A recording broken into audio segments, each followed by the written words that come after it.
السلام علیکم ورحمۃ اللہ وبرکاتہ۔ بسم اللہ الرحمن الرحیم۔ ان الحمد للہ نحمدہ ونستعینہ ونستغفرہ ونعوذ باللہ من شرور انفسنا وسیئات اعمالنا من یہدہ اللہ فلا مضل لہ ومن یضلل فلا ہادی لہ واشہد ان لا الہ الا اللہ وحدہ لا شریک لہ واشہد ان محمدا عبدہ ورسولہ۔ اما بعد، شیخ محترم علامہ وصول عباس حفظہ اللہ و دیگر موقر علماء کرام اور ذمہ داران جمعیت اہل حدیث صوبہ مہاراشٹر اور حاضرین مجلس، اللہ تعالیٰ کا ہم پر بڑا احسان ہے کہ اس نے ہمیں مسلمان بنایا، ہمیں قرآن و حدیث پر منہج سلف کے مطابق عمل کرنے کی توفیق دی۔ ہماری کوئی طاقت نہیں تھی کہ اس کی ہدایت اور توفیق کے بغیر ہم منہج سلف اختیار کرتے۔ اللہ تعالیٰ تمام مسلمانوں کو اخلاص کے ساتھ قرآن و سنت پر عمل کرنے کی توفیق عطا فرمائے، آمین۔ حاضرین گرامی قدر، دنیا میں مسلمانوں کے حالات سے آپ سب واقف ہیں۔ یہاں کسی قوم اور ملک کا ذکر کرنے کی ضرورت نہیں ہے کہ یکے بعد دیگرے تسلسل کے ساتھ الگ الگ ممالک میں اسلام مخالف حالات پیدا کر کے مسلمانوں پر ظلم کے پہاڑ توڑے جا رہے ہیں، ان کی معیشت کو تباہ و برباد کر کے ان کی عزت اور جان و مال سے کھیلا جا رہا ہے۔ مسلمان بڑی بے بسی اور حسرت و یاس سے اس ذلت اور پستی کو دیکھ کر دل محسوس کر کے اپنی زندگی گزار رہا ہے۔ دانشوران ملت اس پستی اور ذلت کے اسباب اپنی تحریروں اور تقریروں کے ذریعے ہمیں آگاہ کرتے رہے ہیں، اور یہ بھی کہ ہم کس طرح ان حالات سے نجات پا سکتے ہیں۔ ایسی کمروں میں بیٹھ کر ان کی خون کے آنسو رلانے والی تحریریں اور تقریریں ان کے جوش سے آگے نہیں بڑھتی اور کسی مثبت عملی اقدام کی طرف نہیں بڑھتی، اور وہ سمجھتے ہیں کہ انہوں نے ملت کے تئیں اپنا حق ادا کر دیا ہے۔ ان حالات سے نکلنے کے لیے صرف چلانا، احتجاج کرنا اور دوسروں کو الزام لگانا کافی نہیں ہے۔ ضرورت اس بات کی ہے کہ ہم اپنا محاسبہ کریں، اپنے مستقبل کے لیے لاہے عمل تیار کریں اور مثبت اقدام کریں۔ حاضرین، ہمارے اپنے ملک ہندوستان میں بھی حالات بہت تیزی سے اسلام مخالف ہوتے جا رہے ہیں۔ تہذیبوں اور اپنے مذاہب کی بالادستی اور اسلام کو مٹانے کی کوششوں میں غیر مسلم اقوام عالم یکجٹ اور متحد ہیں۔ اقوام متحدہ اور اس قسم کی منافق آرگنائزیشنز بنا کر مسلمانوں کو بے بس کر دیا گیا ہے، اور جمہوریت اور آزادی اظہار رائے کی آڑ میں مسلمانوں کے جذبات اور عزت سے کھلواڑ کیا جا رہا ہے۔ شعائر اسلام مثلاً داڑھی، حجاب، قربانی اور اذان پر پابندی کے قوانین لاگو کیے جا رہے ہیں۔ مکانوں، گھروں اور دکانوں پر بلڈوزر چلا کر ان کی معیشت برباد کی جا رہی ہے۔ مسلم نوجوانوں پر بلا کسی جرم کے نان بیلیبل قانونی دفعات لگا کر جیلوں میں ٹھونسا جا رہا ہے۔ قدیم مساجد کی بنیادوں میں مناظر کی باقیات کا دعویٰ کیا جا رہا ہے۔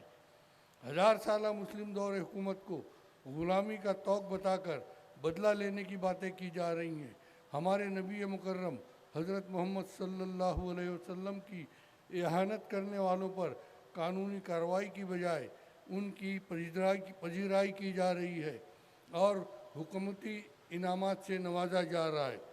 پرنٹ اور سوشل میڈیا کو اسلام مخالف تحریر و تقریر کی آزادی دے دی گئی ہے، اور برادران وطن کے ذہنوں میں نفرت کے مسلم مخالف جذبات پیدا کیے جا رہے ہیں۔ مسلمانوں کو دوسرے درجے کا شہری بنا کر حاشیے پر لانے کی کوششیں ہو رہی ہیں۔ قانون کے رکھوالے ان غیر قانونی قابل تعزیر حرکتوں کی سرپرستی کر رہے ہیں۔ عدلیہ یعنی کورٹ بھی جانبداری کا مظاہرہ کر کے عدل و انصاف کی دھجیاں اڑا رہا ہے۔ حاضرین مجلس، تاریخ کے اس نازک موڑ پر ہمیں بہت ہی سنجیدگی سے سوچنا ہوگا کہ ہمارے سماج میں ایسا کیا بگاڑ ہے کہ دیگر لوگوں کے دلوں میں ہم سے نفرت بھری ہوئی ہے۔ عقیدے کا تعصب تو ہم تم سب میں ہوتا ہے، ضرورت اس بات کی ہے مسلمان متحد ہو کر ایک مہذب اسلامی معاشرے کی تشکیل کریں اور ثابت کریں کہ اسلام ہی وہ مذہب ہے کہ جس میں امن و امان ہے، سماج کی ترقی ہے، دلوں کو سکون ہے، اور یہ اسی وقت ہو سکتا ہے جب ہم اخلاص سے شریعت اسلامیہ پر عمل کریں۔ شریعت ہمیں ایک ڈسپلن کے تحت زندگی گزارنے کا راستہ بتاتی ہے، تمام منکر اور برائیوں سے ہمیں بچاتی ہے۔ حاضرین، میں یہاں صرف ایک مثال دوں گا کہ دیر رات تک مسلمانوں کا راستوں میں بیٹھ کر گپے لگانا، غیبت و برائیوں کی مجلسیں سجانا، یہ کیسا عمل ہے؟ کیونکہ ہم دیکھتے ہیں کہ مسلم محلوں میں، مسلم جہاں زیادہ رہتے ہیں، وہاں پر 2 بجے رات تک، 3 بجے رات تک نوجوانوں کے گروپ بیٹھے رہتے ہیں اور اپنے وقت کی بربادی کرتے رہتے ہیں۔ صرف ایک حدیث کا مفہوم یہاں کر کے اس کی فوائد سے آگاہ کر دوں کہ حضرت انس رضی اللہ تعالیٰ عنہ نے فرمایا کہ انہوں نے حضرت صلی اللہ علیہ وسلم کو عشاء کے بعد بات کرتے نہیں دیکھا۔ آپ صلی اللہ علیہ وسلم کی صرف ایک تعلیم میں ہمارے لیے دنیا و جہان کی بھلائیاں چھپی ہوئی ہیں۔ ہم وقت کے ضائع کرنے سے بچ جائیں گے، راستے پر چلنے والوں کے حق ادا کرنے میں تساہلی سے بچ جائیں گے۔ آپ دیکھتے ہیں کہ لوگ بیٹھے رہتے ہیں اور آنے جانے والوں پر فکرے کستے رہتے ہیں، اور ان لوگوں کا آنا جانا مشکل ہو جاتا ہے، تو اس سے ہم بچ جائیں گے۔ بیٹھے بیٹھے لوگ صرف غیبت اور بیڑی سگریٹ، تمباکو، گٹکا اور یہ سب جو منشیات ہیں اس کا استعمال کرتے رہتے ہیں۔ اس بنا پر اسراف زر اور صحت کے خراب ہونے سے بچ جائیں گے۔ آپ زندگی کے خوشگوار لمحات اپنی فیملی، بال بچوں سے شیئر کر سکیں گے، بچوں کی تعلیم پر دھیان دیں گے۔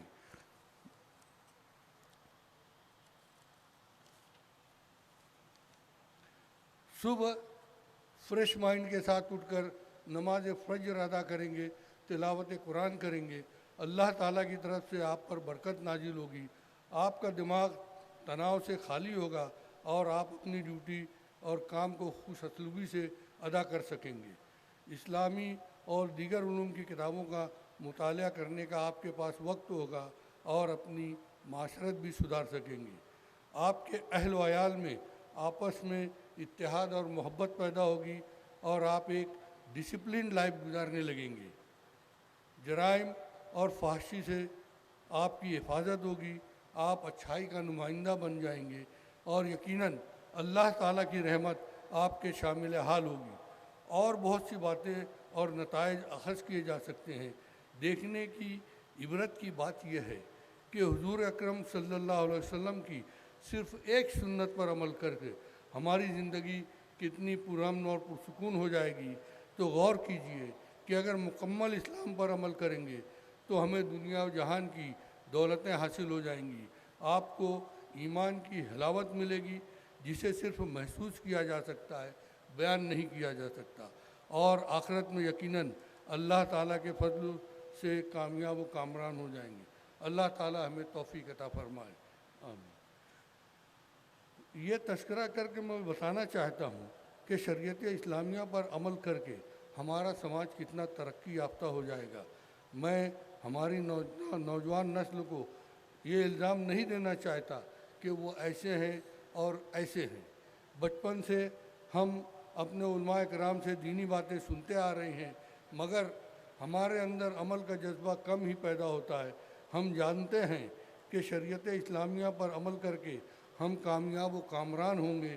اللہ تعالیٰ کا فرمان ہے، وَأَنْتُمُ الْأَعْلَوْنَ إِن كُنتُم مُؤْمِنِينَ، آپ ہی سربلند رہو گے اگر تم مومن ہو۔ مگر ہمارے اعمال سدھر نہیں رہے ہیں اور مصیبت کے وقت تو کہہ اٹھتے ہیں کہ اللہ کی مدد کب آئے گی۔ ضرورت اس بات کی ہے کہ ہمیں وقت اور خواہشات کی قربانی دینے کی ضرورت ہے۔ بچوں کی صحیح تعلیم و تربیت کی ضرورت ہے. ہمیں دینی و دنیاوی دونوں علوم حاصل کرنے کی ضرورت ہے. آج ایک دوسرا بہت بڑا مسئلہ عمر دراز والدین کا بھی بڑی توجہ کا حامل ہے. ہمارے سماج میں بھی اولڈ ایج ہوم یعنی دارالضعفا یعنی جہاں پر بوڑھوں کو ڈمپ کر دیا جاتا ہے ان کی باتیں پنپنے لگی ہیں. اپنی میڈیکل پریکٹس میں نے دیکھا ہے کہ جو والدین اپنے بچوں کا پرائیویٹ روم میں اچھے سے اچھا علاج کرواتے تھے اب بڑھاپے میں ان کی دیکھ ریکھ اور خدمت تو کجا ان کے پاس فیس دینے کے پیسے بھی نہیں رہتے کہ بیچارے دوائیں کہاں سے خریدیں گے. موبائل کے فتنے کے تذکرے کے بغیر بات پوری نہیں ہو سکتی. بچے اسکول سے بھوکے پیاسے آتے ہیں مگر پہلے موبائل ہاتھ میں لیتے ہیں اور مائیں بھیا دادا کر کر کے انہیں ایک ایک نوالے کے لیے پچکارتے رہتی ہیں. موبائل کے غلط استعمال سے نظر اور ذہن کے نقصانات کے علاوہ جب ہم موبائل دیکھتے ہیں تو اچانک بیچ میں انتہائی فحش قسم کے مواد سامنے آ جاتا ہے. سوچئے بچوں کی سائیکولوجی پر کیا اثر ہوگا اور بچوں میں کس قسم کا جنسی بگاڑ پیدا ہوگا. والدین سختی نہیں کرتے. دادی دادا نانی نانا ڈانٹ ڈپٹ سے ڈرتے ہیں کہ ان کی اولاد یعنی ان کے بچے دادی دادا کے بچے لڑکے اور ان کی بہویں وہ برا مانتی ہیں کہ بچوں کی سرجنش کیوں کر رہی. شروع میں نے ہندوستان میں مسلمانوں کے خلاف جاری حرکتوں کا ذکر کیا. وہ صرف اس لیے کہ ہم بیدار ہو جائیں اپنی ترقی اور حفاظت کے لیے مثبت اقدامات اختیار کریں. اب بھی ہندوستان میں مسلمانوں کو تمام حقوق حاصل ہیں. ہمیں ہندوستانی آئین کا احترام کرنا چاہیے.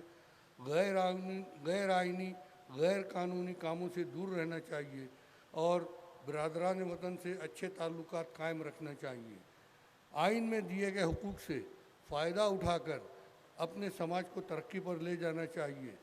برادران وطن کی مذہبی حساسیت کو مد نظر رکھتے ہوئے قربانی اور اس جیسے مسائل جو فرائض ہمارے اوپر ہیں ان میں شریعت کو مقدم رکھتے ہوئے غیر شرعی اعمال سے پرہیز اور تمام ہی اہل وطن سے اچھے تعلقات کے ساتھ اتحاد و اتفاق سے زندگی گزارنا چاہیے.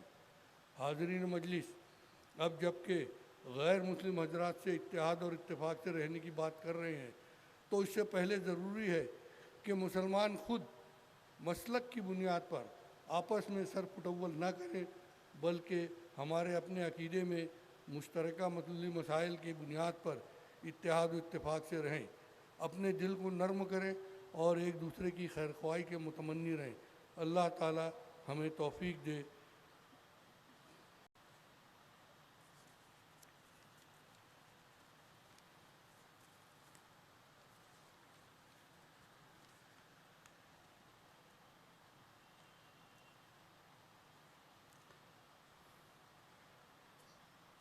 میں کچھ اختلافی باتیں لکھ لیا تھا مگر میں نہیں چاہتا کہ میں وہ سب باتیں یہاں پر جلسے عام میں بیان کروں اور مگر میں یہ کہہ دینا چاہتا ہوں کہ ہم سے جو برگشتہ عناصر ہیں جو لوگ ہم سے ناراض ہیں اگر وہ چاہیں تو اصول کے تحت ہر ایک ادارے کا جمعیت کا جماعت کا اصول ہوتا ہے جس کے بغیر کوئی تنظیم نہیں چل سکتی. جو برگشتہ عناصر ہیں وہ اس اصول کے تحت رجوع کر سکتے ہیں. انہوں نے جو جرم کیا ہے اس پر وہ آ کے بات کر سکتے ہیں. کچھ لوگ آتے ہیں کہ مصالحت ہو جائے. میں یہ کہتا ہوں کہ اب مصالحت کا زمانہ گیا. کیونکہ یہ جو باتیں ہیں اتنی بڑھ چکی ہیں اور ایک امیر ایک ناظم اعلیٰ اور جو دوسرے ذمہ داران ہوتے ہیں وہ سب عاملہ کے اور شورا کے جواب دہ ہوتے ہیں اور اسی اصول کے تحت ان لوگوں کو چاہیے کہ وہ عاملہ میں پیش ہوں اور اس پر باتیں کریں. اب مصالحت نہیں ہو سکتی، کیونکہ مصالحت کے لیے چاہیے، میں نے مصالحت ہے نا، کس بات کی مصالحت؟ جن لوگوں نے جرم کیا ہے تو کوئی گورنمنٹ میں ایسا نہیں ہوتا کہ گورنمنٹ اور جو مجرم ہے وہ بیٹھ کے مصالحت کرے، بلکہ مجرم کے اوپر تادیبی کارروائی کی جاتی ہے۔ میں کچھ زیادہ کہنا نہیں چاہتا، میں بے ربط باتیں کر رہا ہوں، مگر میں یہیں پر اپنی بات ختم کرتا ہوں، کیونکہ وہاں لکھا ہوا تھا، اسی لیے میں آخر میں آپ تمام لوگوں سے معافی کا واستگار ہوں کہ میں نے جمعیت و جماعت کے اصولوں پر چلنے اور جماعتی کاموں میں اسپرٹ بڑھانے کے لیے سختی سے کام لیا ہے۔ بہت سے لوگوں کی دل آزاری بھی ہوئی ہوگی۔ ماضی کے تجربات اور حالات کی نزاکتوں کو سامنے رکھ کر فیصلے کرنے پڑتے ہیں۔ اللہ تعالیٰ سے دعا ہے کہ وہ جماعت میں اتحاد و اتفاق پیدا کر دے، اپنے دین کی سربلندی کے لیے کام کرنے کی ہمیں ہمت دے، ہمارے دلوں کو نرم کر دے، اور آخرت میں میری لغزشوں سے درگزر کر کے اپنے فضل خاص سے مجھے فلاح و کامیابی عطا فرمائے۔ آمین۔ وآخر دعوانا ان الحمدللہ رب العالمین۔ السلام علیکم۔